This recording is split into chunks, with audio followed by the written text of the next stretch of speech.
मलाई अहिलेको नेपालको राजनीतिक माहौल पनि के भन्नु उथलपुथल देख्दाखेरि बहुत अचम्म लागेर आएको छ।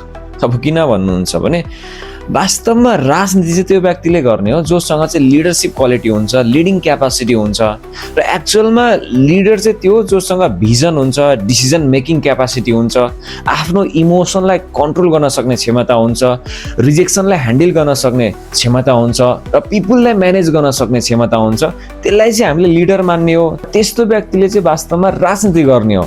तर अहिले त म यसो हेर्छु सोसियल मिडियामा अलिअलि भाइरल भएको, अलिअलि पपुलर भएको ती सबै नेता, कोही बडी बिल्डर हो भन्दै नेता बन्दै आएको छन्, कोही चाहिँ हिजो पत्रकार थिए, कोही भ्लगिङ गर्दै थिए, आज राजनीतिमा आएर चाहिँ म नेता हुँ, म देश विकास गर्छु भन्दै आउँछन्, कोही चाहिँ मैले विदेशमा पढेको भन्छन्, कोही चाहिँ म डक्टर हो भन्दै आउँछन्। अब कोहीले चाहिँ कसैको विरोध गरिहाल्यो, एउटा विषयमा आवाज उठायो र अलिअलि भाइरल भयो भने त्यो पनि नेता भइहाल्यो।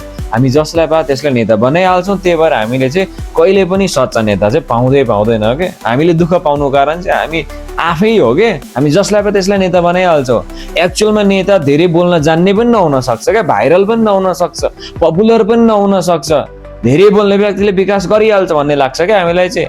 एउटा उखान छ नि, भोग्ने कुकुरले टोक्दैन, त्यस्तै धेरै बोल्ने व्यक्तिले पनि विकास गरिहाल्छ भन्ने हुँदैन। हामीले त्यसको भिजन हेर्ने हो, स्ट्राटेजी हेर्ने हो, उसको वर्किङ क्यापासिटी कति छ त भन्ने कुरा चाहिँ हामीले एनालाइसिस गर्ने हो क्या, अनि मात्रै नेता बनाउने हो।